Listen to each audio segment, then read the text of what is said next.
할렐루야. 하나님의 크신 사랑과 은혜와 위로하심이 여러분 모두에게 함께 하시기를 축원합니다. 오늘 우리 찬양대가 찬양을 잘해야 되겠다고 굳은 결심을 하시고 찬양을 하시는 것 같아요. 오늘 더 특별히 잘하신 것 같아요. 제 마음에 아주 감동이 있었습니다. 감사의 마음으로 다시 한번 박수. 그 찬양 중에 쫙 끌어올리신 분 누군지 모르겠는데 하여튼 대단하십니다. 감사합니다. 사람을 만물의 영장이라고 말합니다. 하나님 만드신 피조물들 가운데 가장 뛰어난 존재, 그것이 바로 인간, 사람이라는 것이죠. 이 세상에 있는 그 어떤 피조물보다 더 귀하고 존귀하고, 왜냐? 하나님의 형상으로 지음받았기 때문에. 그래서 우리가 사람을 만물의 영장이라고 말하는데, 그렇다고 해서 사람이 모든 면에서 다른 짐승들보다 뛰어난 것이다 라고 볼 수는 없습니다. 짐승들 중에는 어떤 면에서는 사람들보다, 우리 인간들보다 훨씬 더 뛰어난 능력을 가진 짐승들이 있지 않습니까? 예를 들면 소나 말이나 양이나 이런 짐승들은 딱 태어나자마자 하루도 안 됐는데 어떡합니까? 일어납니다. 걷습니다. 뛰기도 합니다. 그런데 사람은 태어나가지고 바로 걷는 사람이 없습니다.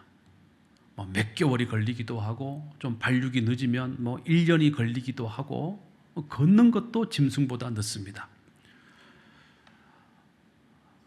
또 짐승들은 태어나면 1년쯤 지나면 자기 밥벌이를 자기가 합니다. 자기가 찾아서 알아서 자기 배를 채웁니다.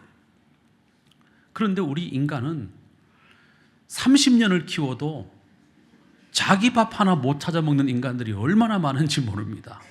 요즘은 40살이 되어도 엄마가 없으면 굶는 그런 자식들이 있잖아요. 모든 면에서 우리 인간이 짐승보다 뛰어난 것은 아닙니다. 산에 있는 산토끼는 시속 52km의 속도로 달립니다. 굉장히 빠르죠. 집에 있는 고양이들은 시속 한 40 몇 킬로 이렇게 달린다고 그래요. 굉장히 빠르잖아요, 고양이가. 근데 우리 인간은 정말 육상 선수급 정도가 되어야 시속 한 36km, 38km 달린다는 거예요. 달리기에 있어서만큼은 우리 인간은 짐승을 따라갈 수 없다는 것이죠. 그럼에도 불구하고 우리 인간이 만물의 영장으로서 다른 짐승들보다 나은 점이 뭔가 그러면, 도대체 우리 인간은 어떤 점에서 짐승들보다 뛰어난가? 그것은 바로 우리 인간에게는 이 세 가지가 있기 때문에 그렇습니다. 화면 보시죠. 바로 지, 정, 의라고 하는 이 세 가지가 우리 인간에게 있기 때문에 우리 인간은 다른 짐승들보다 구별되고 뛰어난 존재다라고 말하는 것입니다. 지라고 하는 것은, 이 화면 그냥 그대로 올려두시면 돼요.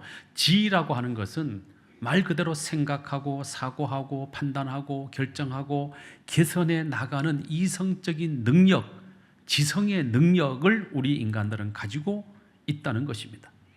그래서 우리 인간들은 이 지적인 능력을 동원을 해서 뭔가 자기의 삶에 불편하고 어려움이 있으면 그 문제들을 더 좋은 방법을 찾아서 해결하고 더 좋은 기술을 개발하고 그 기술을 계속해서 발전시키고 극대화시켜 나가게 됩니다. 이 지적인 능력, 지성의 능력이 있기 때문에 그런 것이죠.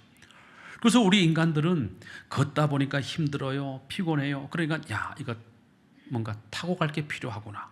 달구지 만들고, 달구지보다 좀 더 빨리 갈 수 있는 게 없을까? 자전거 만들고, 자전거보다 조금 더 빨리 편하게 갈 수 있는 게 없을까 해서 자동차 만들고, 그리고 비행기 만들고, 우주로 쏘아 올리는 로켓도 만들고, 기술을 계속 발전시켜 나가는 능력이 인간에게는 있다는 것이죠. 이게 바로 무슨 능력? 지적인 능력, 이성적인 능력, 지성이라고 하는 것입니다.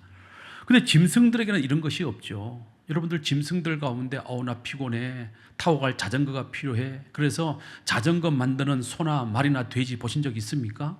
없어요. 왜?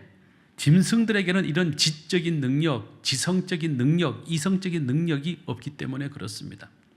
두 번째, 우리 인간에게는 감정적이며 감성적인 능력, 감성의 능력이 우리 인간에게는 있습니다. 파스칼은 이렇게 말합니다. 인간은 생각하는 갈대다 그랬어요. 생각하는 요 말은 인간은 지적인 능력이 있다, 이성적인 능력이 있다 이 말이고, 갈대다라고 할 때 이 갈대라는 것은 감정적인 존재다 그런 말이거든요. 다시 말하면 우리가 머리로는 이거다 싶어도 마음에서 감정적으로, 감성적으로 움직이지 않으면 그것을 선택하지 않죠. 사람은 감정에 따라 행동하기도 하고 판단하기도 하는 것입니다. 자, 그래서 인간은 아름다운 것을 보면 그 아름다움을 영원히 기억하기 위해서 시를 만들기도 하고, 문학 작품을 만들기도 하고, 음악을 만들기도 하고, 또는 노래를 만들기도 하고, 때로는 그림을 그려서 그 아름다움을 영원히 보존하려고 합니다. 짐승들에게는 이런 감정적이며 감성적인 능력이 없지요. 그래서 아름다운 자연을 보면서 노래를 만들거나, 아름다운 자연을 보면서 시를 짓거나, 아름다운 자연을 보면서 무슨 문학 작품을 남기는 그런 강아지는 세상에 없단 말이죠. 그 다음 우리 인간에게 있는 것이 뭡니까? 바로 의지적 능력이 있는 겁니다. 뜻을 세우고 뜻한 바를 끝까지 밀고 나가는 의지적인 능력이 우리 인간에게는 있다는 점에서 짐승들과는 다른 면이 있다는 거예요. 그래서 우리 인간은 뭔가 뜻을 세웁니다. 내가 성공해야 되겠다, 내가 이 목표를 달성해야 되겠다, 내가 반드시 이것은 이루어야 되겠다. 어떤 뜻이 생기면 그 뜻을 이루기 위해서 방법을 찾고 노력하고, 힘들고 어려워도 참고 견디고 밀고 나가고 끝내는 그 목적한 바를 이루는 이 의지적인 능력이 있는 것이죠. 그래서 우리 인간들 중에 보면 사법고시 패스해야 되겠다, 그런 목표를 세우고 사법고시 공부하느라고 내가 열심히 공부해야지, 딴짓하지 말아야지, 그래가지고 머리 삭발하고 눈썹 밀고 공부하는 사람들이 있습니까? 없습니까? 여러분들 주변에는 없었던 것 같은데 제 친구들 중에는 있었다 이 말이죠. 왜? 인간은 의지적 노력을 할 줄 아는 의지적 인간이기 때문에 그렇습니다. 그러나 짐승들에게는 이런 의지적 노력이 없죠. 뭔가 뜻을 세우고 이렇게 하는 법이 없어요. 그래서 우리가 아무리 똑똑한 강아지도 내가 사법고시 패스해야 되겠다, 그래가지고 뭐 머리를 삭발하고 눈썹을 밀고 그런 강아지 없습니다. 물론 짐승들에게도 지적인 능력과 감성적인 능력과 의지적인 능력이 있긴 해요. 있지만 그것은 우리 인간과 비교했을 때는 아주 저급한 수준에 머물러 있다는 겁니다.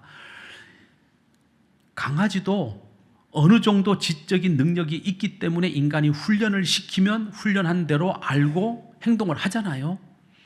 또 강아지도 주인이 자기를 사랑하면 그 사랑을 느끼기 때문에 그 주인을 좋아하고 따르잖아요. 또 강아지도 뭔가 먹이를 얻어야 되겠다는 그런 뜻이 세워지면 어떡합니까? 그 먹이를 얻기 위해서 막 노력을 합니다, 나름대로. 그러나 그 짐승들이 갖고 있는 그런 지성, 감성, 의지적 능력은 인간하고 비교했을 때는 아주 초급적인, 저급한, 아주 기본적인 본능에 가까운 수준이기 때문에 인간하고는 비교할 수 없다는 겁니다. 우리 인간이 왜 짐승보다 뛰어난가? 우리 인간이 왜 만물의 영장인가? 바로 무한한 이성적인 능력과 무한한 감성적인 능력과 무한한 의지적인 능력을 가지고 있기 때문에 우리 인간들은 만물의 영장이 될 수 있는 것이죠. 자, 이 지정의, 우리의 지성과 감성과 의지를 우리 속에서 통제하고 지휘하는 통제소가 우리 안에 있어요. 지휘소가 우리 안에 있다는 말이죠. 다시 말하면 우리의 지적인 능력과 우리의 감성적인 능력과 우리의 의지적인 능력을 지휘하고 통제하는 통제소가 우리 안에 있는데 그것을 우리는 마음이라고 하는 거다 이 말이죠. 할렐루야. 여기까지 이해가 되시면 고개를 앞으로 끄덕여 주시기를 바랍니다. 오케이, 감사합니다. 네. 이해가 되셨죠? 자, 우리의 지적인 능력, 감성적인 능력, 의지적인 능력을 통제하는 우리 속에 있는 통제소가 뭐라고요? 마음이다. 마음. 그래서 우리가 인생을 살면서 마음을 어떻게 갖느냐, 마음을 어떻게 먹느냐에 따라서 우리의 지적인 능력이 잘 작동하기도 하고 제대로 작동하지 않기도 하고, 우리가 마음을 어떻게 먹느냐에 따라서 우리의 이성적인 능력이 달라지고 감성적인 능력이 달라지고 의지적인 능력이 달라지고, 우리가 마음을 어떻게 먹느냐에 따라서 우리의 말하는 것이나 생각하는 것이나 판단하는 것이나 결정하는 것이나 느끼는 것이나 행동하는 것이나 모든 것들이 달라지는 겁니다. 그래서 세상 만사 뭐하기 나름이다? 마음 먹기 나름이다. 할렐루야. 세상 만사 마음 먹기 나름이다. 이유가 뭐냐? 그 마음이 우리의 지, 정, 의를 지휘하고 통제하기 때문에 그렇습니다. 그래서 우리가 마음을 한번 잘 먹으면 우리 인생이 형통하게 되고, 우리가 마음을 한번 삐걱 잘못 먹으면 우리 인생이 그냥 바닥을 치게 되는 것이죠. 그래서 바로 이런 점에서 오늘 본문 잠언 4장 23절은 이렇게 말씀합니다. 함께 읽겠습니다. 시작. 모든 지킬 만한 것들 중에 더욱 내 마음을 지켜라. 생명의 근원이 이에서 남이니라. 자, 이 말씀 보십시오. 우리가 지켜야 될 것들이 굉장히 많다는 거예요. 모든 지킬 만한 것들. 우리가 인생을 살면서 지켜야 될 것들이 얼마나 많습니까? 가족도 지켜야 되죠. 아내도 지켜야 되죠. 남편 지켜야 되죠. 자식도 지켜야 되죠. 건강도 지켜야 되죠. 통장에 있는 돈도 지켜야 되지요. 자식들 몰래 숨겨놓은 저 장롱 속에 꽁꽁 숨겨놓은 금부치도 요즘 금값이 많이 올랐다고 하니까 금도 지켜야 되지요. 사업도 지켜야 되죠. 직장도 지켜야 되지요. 직장에서 그 자리도 지켜야 되지요. 우리는 지켜야 될 게 너무너무 많아요. 그래요, 안 그래요? 맞잖아요. 우리는 지킬 게 너무 많아. 그런데 그 많은, 우리가 지켜야 할 그 많은 것들 중에서 특별히 뭘 더 지켜야 돼요? 마음을 지키라는 거예요. 돈보다 마음을 지켜라 이 말이에요. 집보다 마음을 지켜라 이 말이에요. 금부치보다 뭘 지켜라? 마음을 지켜라 이 말이에요. 왜? 마음에서 생명의 근원이 나기 때문이다. 이 말은 뭐냐 하면, 마음 하나 잘못 다스리면 죽기도 하고, 마음 하나 잘 먹으면 살기도 하고, 내 마음 상태에 따라서 내가 살기도 하고 죽기도 하기 때문에 뭘 지키라는 거예요? 마음을 지키라는 거예요. 마음을. 그런데 우리가 이 말씀을 우리가 듣고 알고 암송하기도 하는데, 우리가 이 말씀을 알면서도 우리의 마음을 잘 지키지 못하면 어떤 일이 벌어질까요? 내 마음을 잘 지키지 못하면 우리가 어떤 일에 봉착하게 될까요? 내가 내 마음을 지키지 못하면 뭔가가 내 마음을 지배하게 될 겁니다. 뭔가가 내 마음에 들어올 거예요. 그리고 그것이, 내 마음에 들어온 그것이 내 마음의 주인이 되어서 나의 지성과 나의 감성과 나의 의지를 움직이게 될 것입니다. 그러면 나는 그것의 지배를 받게 되는 것이죠. 예를 들어서 탐욕으로부터 내 마음을 지키지 못하면, 탐욕이 내 마음속에 들어와서 내 마음의 주인 노릇하기 시작을 하면 내가 지적인 능력도 탐욕 쪽으로 바뀌게 될 것이고, 감성적인 능력도 탐욕 쪽으로 바뀌게 될 것이고, 내 의지도 탐욕을 향하여 가게 될 것이고, 결국 내 인생은 누구의 지배를 받게 되는 겁니까? 탐욕의 지배를 받게 되어서 나는 매우 탐욕적인 인간이 되고 말 것입니다. 그래서 잠언 23장 7절에 이렇게 말씀합니다. 시작.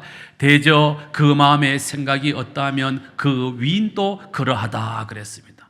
마음의 생각이 어떠하면, 다시 말하면 마음의 상태가 어떠하면 그 마음의 주인이 누구냐에 따라서 그 사람, 그 위인도 똑같아진다 이 말이에요. 다시 말하면 나의 나 되는 것, 나의 나됨은 내 마음 상태에 따라서 달라질 수 있다라는 것이죠. 다시 말하면 내 마음속에 좋은 생각이 들어오고 좋은 감정이 들어오고 좋은 의지가 들어오면 나는 좋은 사람이 되는 거지만, 내 마음속에 나쁜 감정이 들어오고 나쁜 생각이 들어오고 악한 것들이 들어오고 나쁜 의지가 들어오면 나는 나쁜 사람이 되는 것입니다. 우리 주변에 보십시오. 멀쩡하게 잘생겼는데 하나도 부족한 것이 없는 집안에서 태어나고 자랐는데 입만 열면 불평하고 원망하고 짜증내고 시기하고 분내고 싸우고 열내고 그런 사람 있어요, 없어요? 여러분들 아직 그런 분 안 만나신 것을 감사하시기를 바랍니다. 우리 주변에 그런 사람들 많아요. 왜 그럴까요? 왜? 그 사람 도대체 왜 그렇게 말하고 행동할까요? 그 사람 마음속에 원망, 불평, 시기, 질투, 짜증, 분냄이 들어있기 때문에 그것이 그렇게 밖으로 나오는 거예요. 입만 열면 욕하는 친구들 있습니까? 없습니까? 그런 친구 사귀지 마세요. 왜 세상에 좋은 친구 많은데 그 욕하는 친구를 옆에 둬요? 욕하는 친구 왜 욕을 합니까? 그 마음속에 욕하고 싶은 생각이 가득 차 있기 때문에 입에서 입만 열면 욕이 나오는 거예요. 허구한 날 나태와 게으름 속에 사는 사람들이 있습니다. 사람이 부지런해야 된다는 거 모르는 사람이 어디 있냐 말이죠. 그럼에도 불구하고 나태와 게으름 속에 빠져서 사는 사람들이 있어요. 왜 그럴까요? 왜 그럴까요? 그 마음속에 좀 더 눕자, 좀 더 졸자, 좀 더 자자, 나태한 마음이, 나태한 생각이 그 사람 마음속에 들어와 있기 때문에 그 사람은 나태하고 게을러지는 삶을 살 수밖에 없다는 것입니다. 종종 알코올에 중독되고 게임에 중독되고 도박에 중독된 사람들이 있습니다. 이분들이요, 나는 알코올 중독자가 돼야 되겠다, 이런 목표를 가지고 술을 마신 것 아닙니다. 나는 도박 중독자가 되고야 말리라, 그래가지고 도박을 시작한 사람은 한 사람도 없습니다. 나는 게임의 중독자가 되고야 말리라, 나는 게임의 중독자가 되어야 할 역사적 사명을 띠고 이 땅에 태어났다, 그래가지고 게임을 시작하는 아이들이 없다 이 말이에요. 자기도 모르는 사이에 그 마음속에 술에 대한, 도박에 대한, 게임에 대한 유혹이 들어왔기 때문에 그 유혹을 이기지 못해서 그 마음이 넘어가 버린 거예요. 그래서 알코올 중독이 되고 도박 중독이 되고 게임 중독이 돼버리는 겁니다. 그렇다면 여러분, 우리가 그러면 이렇게 그냥 그대로 살 거냐 이 말이죠. 시기하고 질투하고 미워하고 원망하고 짜증내고 분내고 싸우고 열내고 도박에 중독되고 게임에 중독되고 알코올에 중독되고 욕설에 중독되고 계속 그렇게 살 거냐 이 말이죠. 우리의 마음속에 있는 이 악하고 더럽고 추하고 어두운 것들을 다 몰아내고 우리가 정말로 새로운 인생을 살아야 되지 않겠습니까? 어떻게 하면 되겠습니까? 어떻게 하면 우리 마음속에 들어와 있는 이 악한 것들, 추하고 더럽고 어두운 것들을 몰아낼 수 있겠습니까? 성경은 간단하게 말씀합니다. 빛 대신 예수 그리스도를 너희 마음속에 영접하면 된다. 할렐루야. 믿으시면 아멘. 우리의 마음속에 빛 대신 예수 그리스도를 영접하면 마치 캄캄하게 어두운 방에 촛불 하나 밝히면 그 방에 있는 모든 어둠이 순식간에 사라지듯이 빛 대신 예수 그리스도 그분을 우리 마음속에 내 마음의 주인으로 모시면 내 마음속에 있었던 그 악하고 더럽고 추하고 어두웠던 모든 것들은 사라지게 될 줄로 믿으시기를 주님의 이름으로 축원합니다. 우리가 예수를 영접한다, 주님을 내 마음속에 영접한다, 주님을 내 마음의 주인으로 모신다, 이 말은 두 가지 뜻을 내포하고 있는 거예요. 하나는 뭐냐 하면 예수를 나의 주님, 나의 구주로 믿는 거예요. 예수를 믿는 거예요. 이게 예수를 영접하는 거죠.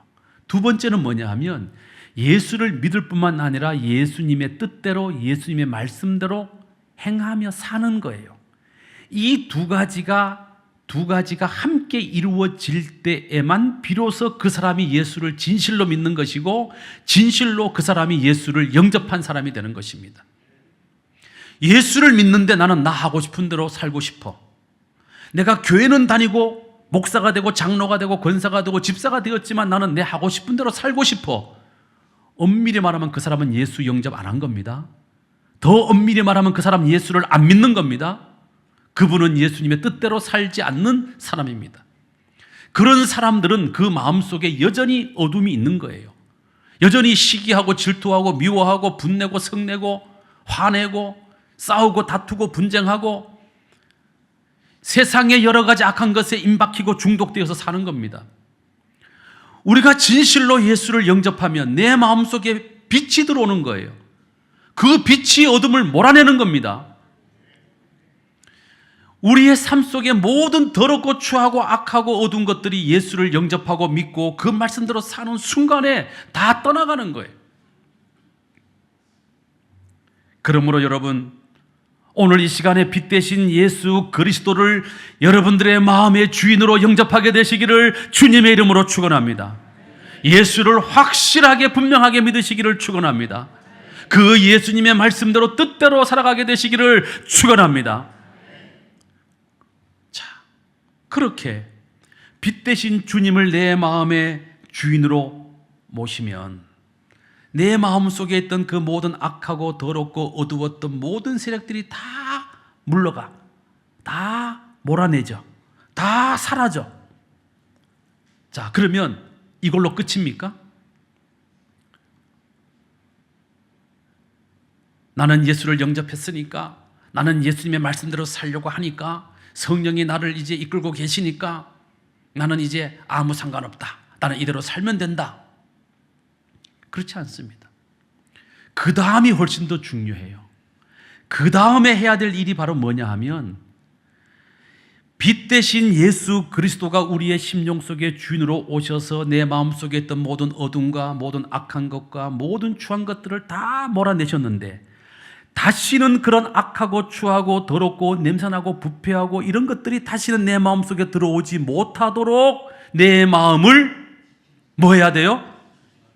지켜야 된다 이 말이요. 경상도 말로 지켜야 된다 이 말이야. 뭐 해야 돼요? 지켜야 돼요. 악한 것들이 내 마음속에 들어오지 못하도록. 자, 그런데 여러분, 내 마음을 지키는 것이 쉬워요, 어려워요? 한번 솔직하게 한번 얘기해 보세요. 마음을 지키는 게 쉬워요, 어려워요? 어려워요, 어려워요. 성은 파수꾼을 세우면 지킬 수가 있어. 내 마음은 파수꾼을 10명을 세워도 지킬 수가 없다 이 말이에요. 이게 얼마나 어려운가 하면 주님께서 이렇게 말씀했어요. 마태복음 12장 43절에서 45절에 이렇게 말씀합니다. 함께 읽겠습니다. 시작. 더러운 귀신이 사람에게서 나갔을 때에 물 없는 곳으로 다니며 쉬기를 구하되 쉴 곳을 얻지 못하고 이에 이르되 내가 나온 내 집으로 돌아가리라 하고 와보니 그 집이 비어있고 청소도 되어 있고 수리되어 있거늘 이에 가서 저보다 더 악한 귀신 7을 데리고 들어가서 거하니 그 사람의 나중 형편이 전보다 더욱 심하게 되느니라.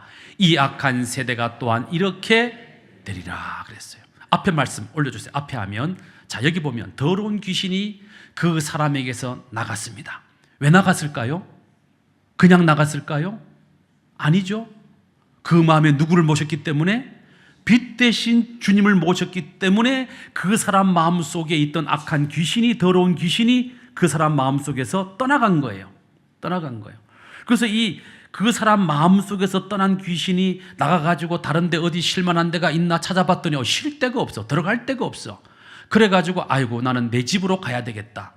이 더러운 귀신이 살던 내 집이 어디예요? 그 사람의 뭐예요? 마음이에요.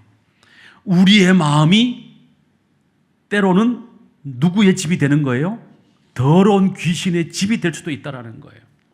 그래서 이 귀신이 그 사람 마음에 와서 보니까 이 세상에 그 집이 깨끗해져 있어. 비워져 있고 심지어 청소도 되어 있고 수리도 되어 있어. 이유가 뭡니까? 예수님을 영접했으니까. 빛 대신 주님이 들어왔으니까 그 사람 마음속에 더러운 귀신도 나가고 악한 것도 나가고 냄새나는 것도 나가고 어두운 것도 나가고, 그래서 그 사람의 마음이 깨끗하게 비워져 있고 청소도 되어 있고 수료도 되어 있는 거예요. 그런데 이 사람이 그 마음을 뭐 하지 않네? 지키지 않네. 무주공산이라 이 말이에요. 뭐 그 말이 무슨 말인지 아세요? 아니 무주공산이야. 텅 비어 있어. 아무도 안 지켜. 그러니까 이 귀신이 뭐라 그래요? 이야, 이것 봐라. 이전보다 더 넓은 집이 생겼네. 그러면 내 친구 7놈, 나보다 더 독한 놈 7놈 내가 데리고 와야 되겠다. 그래가지고 이 더러운 귀신이 가가지고 더러운 다음 하면 그래가지고 더 악한, 자기보다 더 악한 귀신 7을 데리고 그 사람 마음속에 들어가 버렸어요. 자, 그러면 이 사람의 상태가 이전보다 어떻게 됩니까? 심해지는 거예요. 예수 믿고 더 나빠진 인간들 있습니까? 없습니까? 있어요. 많아요. 목사님들 중에도 있어요. 장로님들 중에도 있어요. 예수 믿고 이전보다 더 나빠진 권사 집사들이 수두룩해요. 이유가 뭡니까? 하나예요. 뭘 못 지킨 거예요? 마음을 못 지킨 거예요.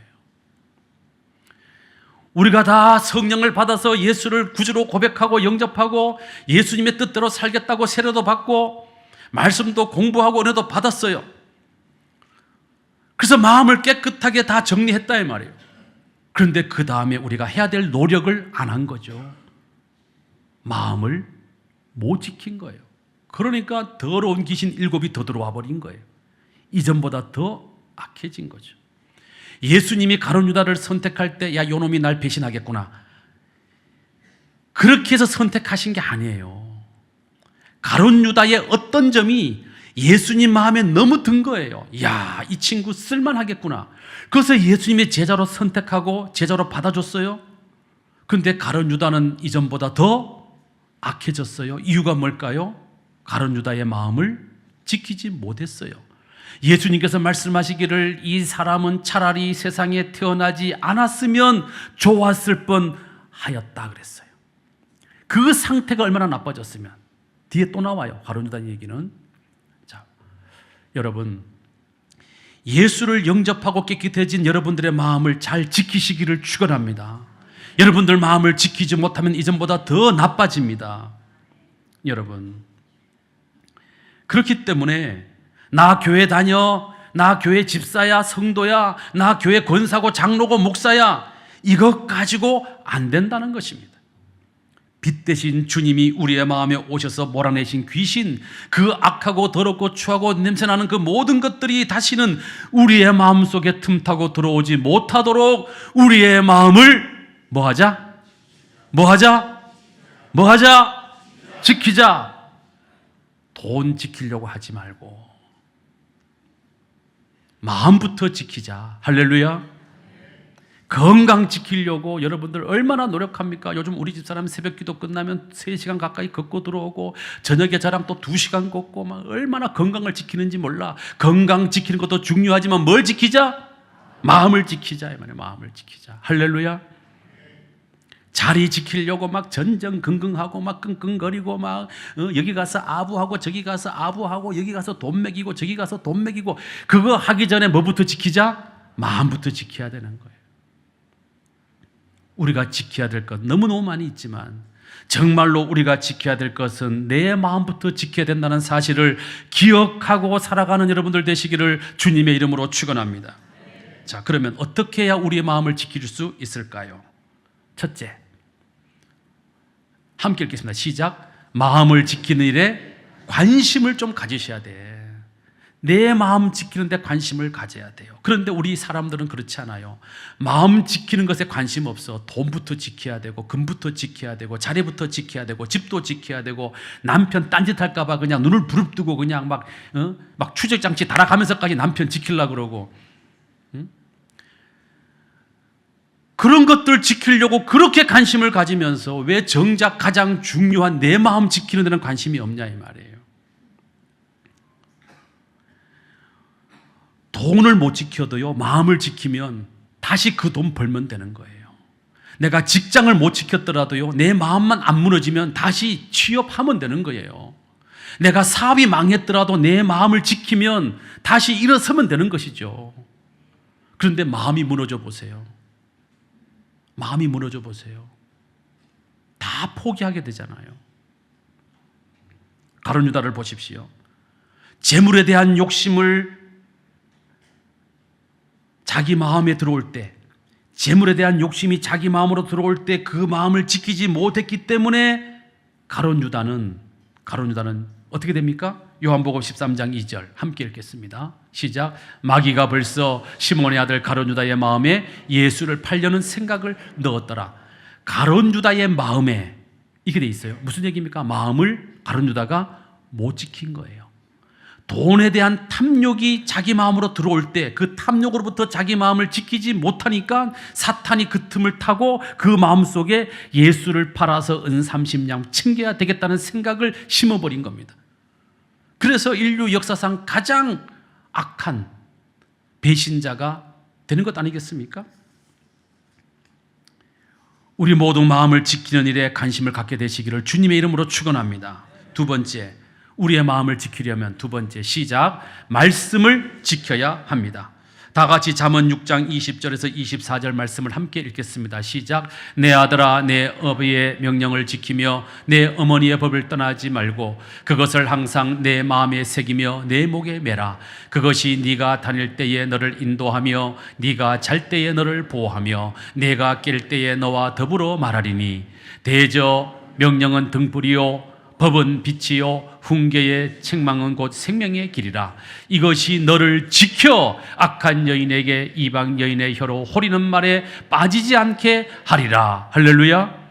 자, 여기에 다시 앞하면, 자, 여기에 아비의 명령 어머니의 법은 뭐냐 하면 아버지와 어머니를 통해서 가르침을 받은 하나님의 말씀을 뜻하는 단어예요.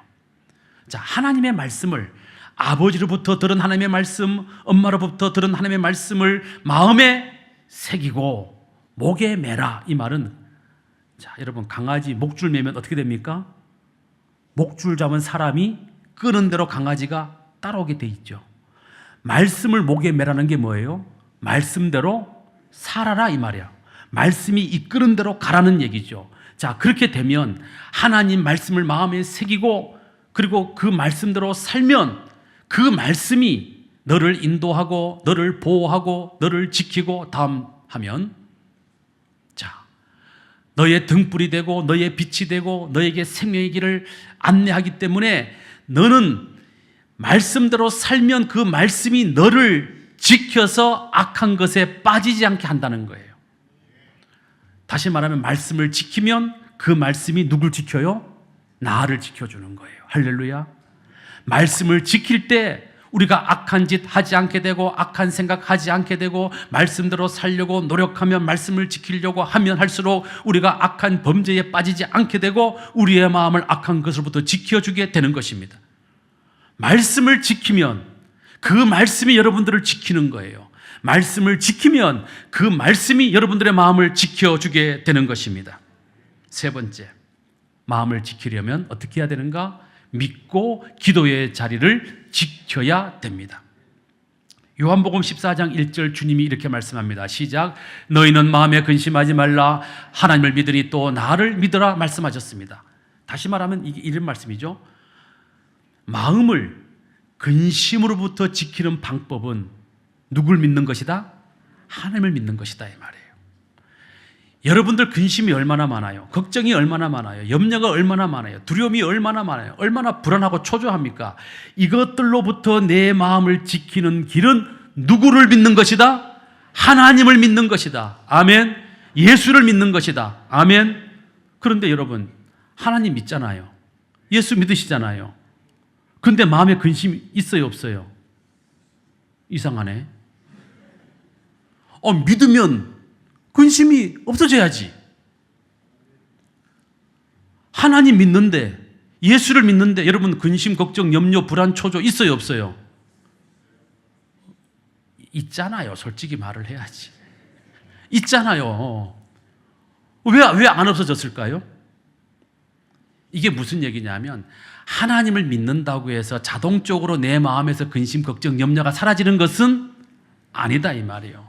그럼 어떻게 해야 사라지는가? 하나님을 믿는 사람은 요한복음 14장 14절에 이렇게 말씀합니다. 시작. 내 이름으로 무엇이든지 내게 구하면 내가 행하리라. 무슨 얘기예요? 근심, 걱정, 염려, 불안, 초조 있는 사람, 하나님을 믿는 믿음을 가지고 예수의 이름으로 내게 기도해라, 간구해라, 부르짖어라. 그리하면 내가 너희들의 그 근심, 걱정, 염려, 불안, 초조를 다 없애주겠노라. 뒤집어 말하면 하나님을 믿긴 믿는데, 예수를 믿기는 믿는데 불안하고 초조하고 근심, 걱정, 염려가 있는데 내가 뭐하지 않기 때문에, 기도하지 않기 때문에 여전히 내 마음속에 근심, 걱정, 염려, 불안, 초조가 있는 거예요. 그러므로 여러분, 우리의 마음속에 근심, 걱정, 염려, 불안, 초조가 떠나가기를 원하신다면 하나님을 믿고 그 믿음으로 기도하시기를 주님의 이름으로 축원합니다. 그래서 빌립보서 4장 6절과 7절에 이렇게 말씀합니다. 시작. 아무것도 염려하지 말고 오직 모든 일에 기도와 간구로 너희 구할 것을 감사함으로 하나님께 아뢰라. 그리하면 모든 지각에 뛰어난 하나님의 평강이 그리스도 예수 안에서 너희의 마음과 생각을 뭐 하시리라? 지키시리라. 뭐 할 때? 기도하고 간구할 때.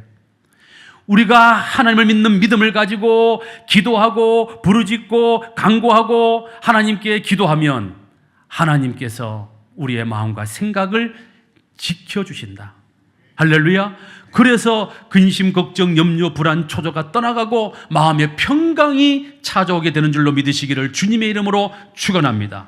기도하지 않기 때문에, 간구하지 않기 때문에, 부르짖지 않기 때문에 예수를 믿으면서도 걱정하고 염려하고 불안하고 초조하고 전전긍긍하며 살아가는 거예요.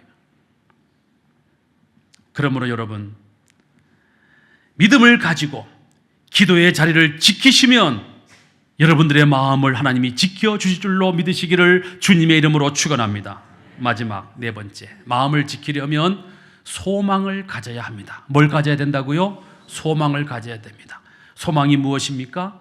꿈, 비전, 목표, 목적, 똑같은 말이죠. 로마서 8장 25절에 이렇게 말씀합니다. 함께 읽겠습니다. 시작. 만일 우리가 보지 못하는 것을 바라면 참음으로 기다릴지니라. 자, 보지 못하는 것을 바라는 것, 이게 소망이죠. 아직은 내가 보지 못해. 그런데 그렇게 되었으면 좋겠어. 이게 꿈이죠. 꿈, 소망, 비전, 목표, 목적이죠. 자, 꿈과 소망과 목표와 목적과 비전이 있는 사람은 그 꿈이 있기 때문에 참아요. 견딥니다.